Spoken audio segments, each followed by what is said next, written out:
ईशोपनिषद को देख रहे हैं।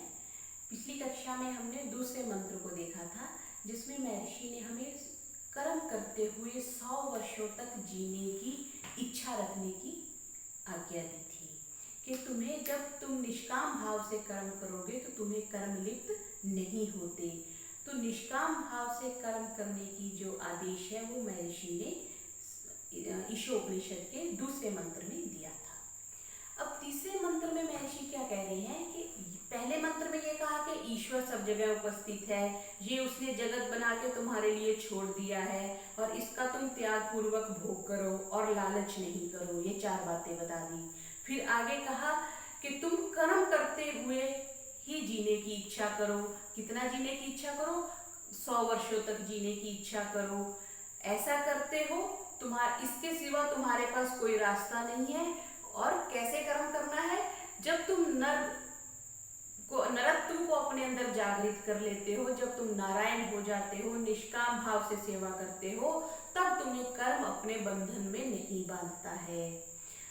ये 2 उन्होंने एक तरह से आदेश दिए, एक इंस्ट्रक्शंस दी कि तुम्हें इस जीवन को ऐसे जीना है। अब महर्षि तीसरे मंत्र में क्या कह रहे हैं कि अगर जो मैंने तुम्हें पहले 2 मंत्रों में इंस्ट्रक्शंस दी हैं, अगर तुम उसको फॉलो नहीं करते तब क्या होगा? तीसरे मंत्र में महर्षि क्या कहते हैं? असूर्या नाम ते लोका अंधेन तमसा आवृता तास्ते प्रेत्यापि गच्छन्ति ये के च आत्महनो जना। असूर्या नाम ते लोका, लोक हम समझते हैं ये पृथ्वी लोक है, फिर ये अंतरिक्ष है, फिर द्युलोक है। हम शांति पाठ में भी बोलते हैं द्यौ शांति, अंतरिक्षम शांति, पृथ्वी। तो ये 3 लोग तो हमें कन्फर्म है कि हमें इसके प्रति हम इससे हमारी इससे समता है, हम इस चीज की जानकारी है।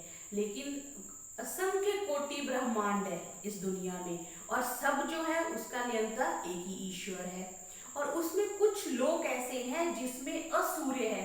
हमारा जो सूर्य है इस ब्रह्मांड का, वो जीवन दाता है, वो प्राण दाता है। सूर्य होता है तो दिन चढ़ता है, फसलें उगती हैं, पहाड़ों से बर्फ पिघलती है, नदियां बहती हैं। सारा जीवन जो है वो सिस्टेमेटिक बनता है सूर्य के निकलने से। अगर बारिश के दिनों में 2 दिन सूर्य नहीं निकलता तो लाइफ कैसे डिफिकल्ट हो जाती है।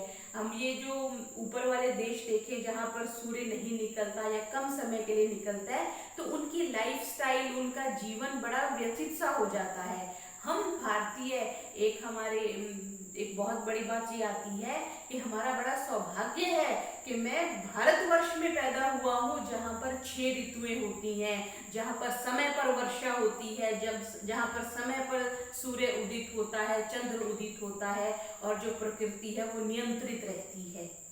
So one of the biggest, जिसको हम कहते हैं कि वो हमारा सौभाग्य है कि हम भारतवर्ष में रहते हैं। तो महर्षि क्या बता रहे हैं कि बहुत से लोगों में सूर्य होता है, लेकिन कुछ लोग ऐसे हैं जहां पर सूर्य होता ही नहीं है। असूर्य नाम ते लोका, वो असूर्य नाम के लोग हैं। अंधेर तमसा आवृता, वहां पे अंधेरा रहता है। और तमस को भी हम नेगेटिव सेंस में लेते हैं, अंधेरे में रहते हैं। जो इलेक्ट्रॉन्स है वो रजस को रिप्रेजेंट करते हैं, जो न्यूट्रॉन है वो तमस को रिप्रेजेंट करते हैं, स्टेगनेंट है, मूवमेंट नहीं होती। और जो सत्व है वो प्रोटॉन को रिप्रेजेंट करता है। सो तमसेन अंधेन तमसा आवृता, तमस से वो जो लोग हैं वो आवृत हैं, वो ढके हुए हैं। हम थोड़ा सा देखिए, अगर घर में भी कोई अंधेरा कोना होता है, वहाँ कितने मच्छर जीव जंतु होते हैं, हमें वहां जाने से भी डर लगता है।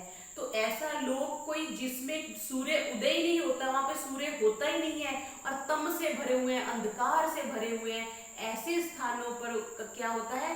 तांस्ते प्रेत्याभिगच्छन्ति ये के च आत्महनो जना, जो लोग अपने आत्मा की हानि करते हैं वो मृत्यु के बाद ऐसे लोगों को प्राप्त होते हैं।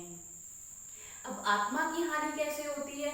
हम ऐसे नहीं होता कि कोई एक, जैसे एक एप्पल है, उसको हमने एक बार खा लिया तो उससे वो पार्ट अलग हो गया, तो एप्पल में उतनी चीज की कमी होगी। ऐसी आत्मा नहीं है, आप उसमें से कुछ निकाल नहीं सकते, कुछ डाल नहीं सकते। आत्मा की हानि का मतलब है कि हमने उसकी आत्मा के स्तर से नीचे गिर गए। जो सुसाइड करता है वो सिर्फ शरीर की या इंद्रियों की हानि करता है, लेकिन आत्मा भी कलुषित होती है, आत्मा उसकी मतलब एक तरह से उस पर गंदगी पड़ती है जब हम सुसाइड करते हैं या हम कुछ गलत काम करते हैं।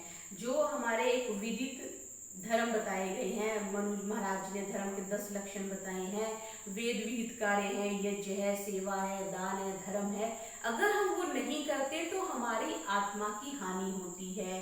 हम झूठ बोलते हैं, हम असत्य व्यवहार करते हैं, धोखाधड़ी करते हैं, वो सब करने से हम मोमेंटरली तो हमें कुछ लाभ हो रहा है, कुछ फायदा हो रहा है, सामने वाले से हमें कुछ लाभ मिल जाता है, लेकिन अल्टीमेटली जो अल्टीमेट सत्य है वो ये है कि एक ना एक दिन हम सबको जाना है, और जाना है तो जाने के बाद क्या गति है उसको महर्षि बता रहे हैं कि जो ऐसे गलत काम करते हैं, धोखाधड़ी व्यभिचार करते हैं, वो मृत्यु के बाद कहाँ जाते हैं? ऐसे लोकों में जाते हैं जहां सूर्य भी नहीं होता।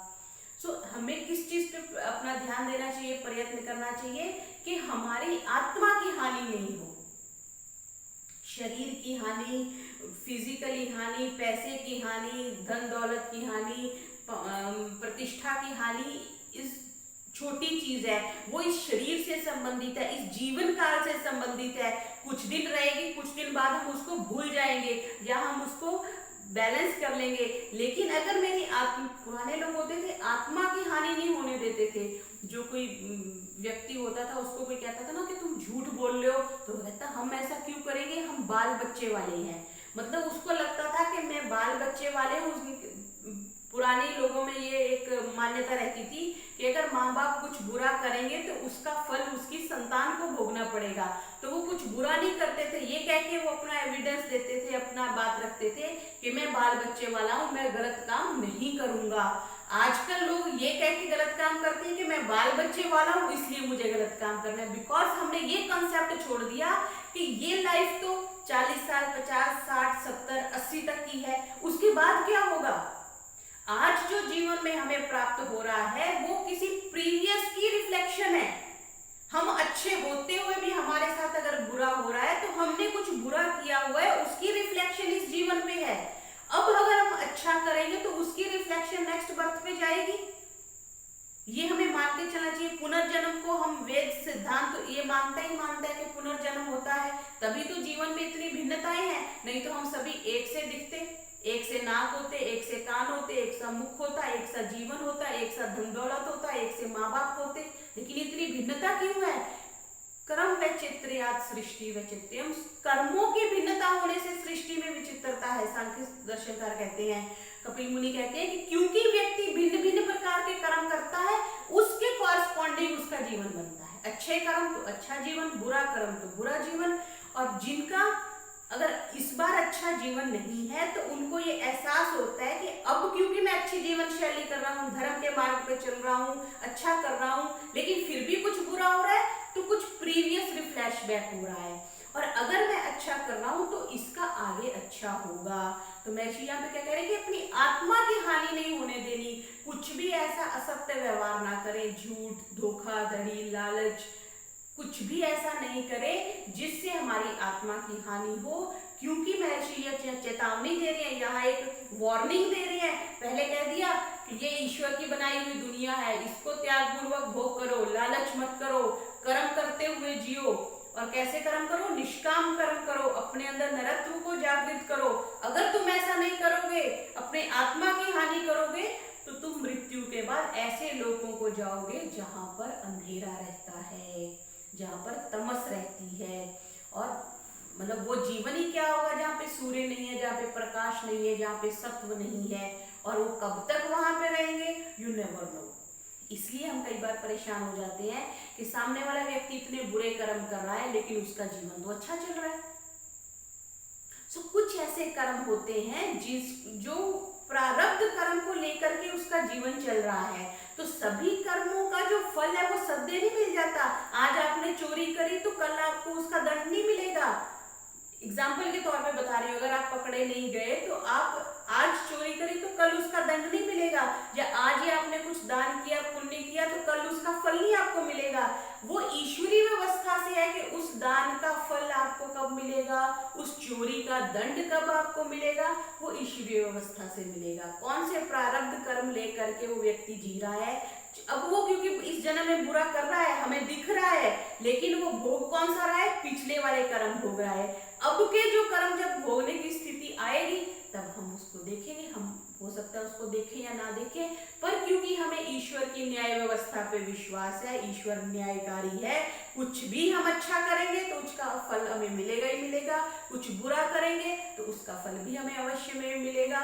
इसलिए महर्षि यहाँ पे चेतावनी देते हैं कि ईशोपनिषद के तीसरे मंत्र में कि अगर तुम अपनी आत्मा की हानि करते हो तो तुम असूर्य नाम के जो लोग हैं, जहाँ पर अंधेरा रहता है, तमस रहता है, वहां पर तुम्हारी गति होगी। तो इसलिए हमें अपनी आत्मा की हानि होने से बचना चाहिए। शारीरिक हानि, पैसे की हानि, धन दौलत की हानि, प्रतिष्ठा की हानि को क्षण भर के लिए या कुछ समय के लिए हम बर्दाश्त कर सकते हैं, लेकिन हर हाल में, हर परिस्थिति में अपनी आत्मा को, अपने ज़मीर को, अपनी कॉन्शियस को बचा के चलना चाहिए। तो आज हमने ईशोपनिषद के तीसरे